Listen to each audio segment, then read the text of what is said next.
दल मिले पर क्या दिल मिलेंगे?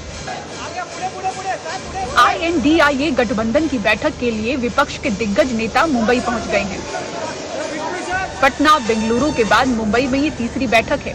2 दिन के महामंथन में संयोजक, सचिवालय और सीट शेयरिंग के फॉर्मूले पर चर्चा हो रही है। गठबंधन का लोगो भी जारी होगा, पर क्या भारत का दिल जीतने के लिए इंडिया की ये कोशिशें काफी हैं?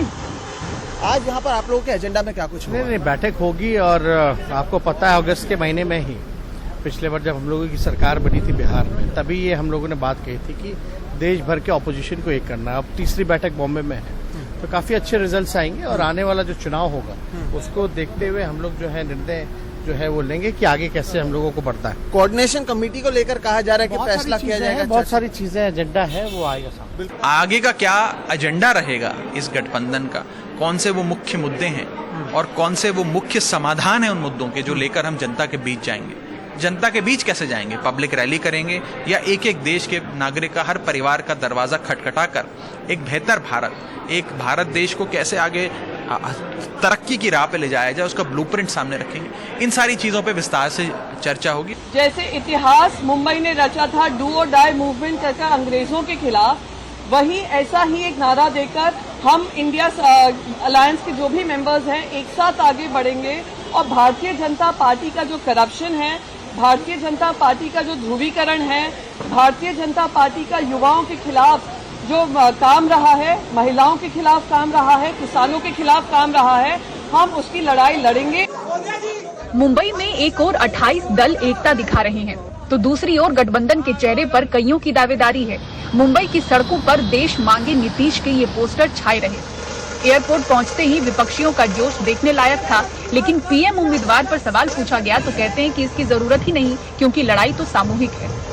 शिवसेना और कांग्रेस के जो है कि झंडे दिखाई पड़ रहे हैं, कार्यकर्ता दिखाई पड़ रहे हैं, लेकिन महाविकास आघाड़ी के ही एक जो प्रमुख घटक है राष्ट्रवादी कांग्रेस पार्टी एनसीपी, उसका न तो यहाँ पर एयरपोर्ट पर एक झंडा है और न ही एक कार्यकर्ता है।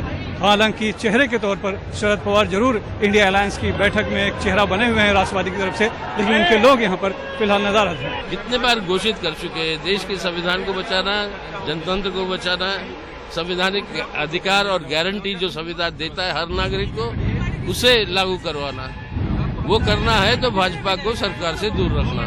व्यक्ति केंद्रित जो राजनीति है, आत्ममुग्धता की पराकाष्ठा है। जिस तरह अगर G20 के लोग आएंगे तो मोदी जी से पूछेंगे कि इस देश में एक ही आदमी है क्या, सिर्फ चारों जगह तुम्हारी ही तस्वीर है। हम सामूहिकता बहाल करना चाहते हैं। एक चेहरे की बात नहीं है, सामूहिकता की बात है। सामूहिकता की बात है। बैठक वाली जगह से बस कुछ मीटर की दूरी पर भाजपा युवा मोर्चा वाले भी पहुंच गए।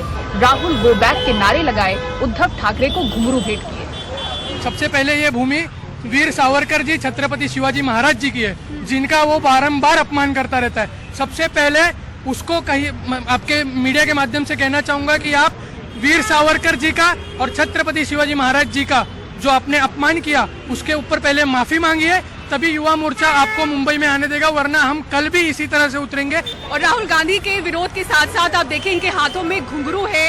ये घुंघरू क्यों लेकर आए हैं?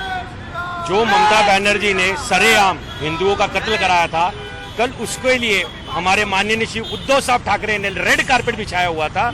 तो मैं चाहता हूँ ये घुंघरू उद्धव जी पहन लें और पूरे महाराष्ट्र में नचनिया बन के नाचे।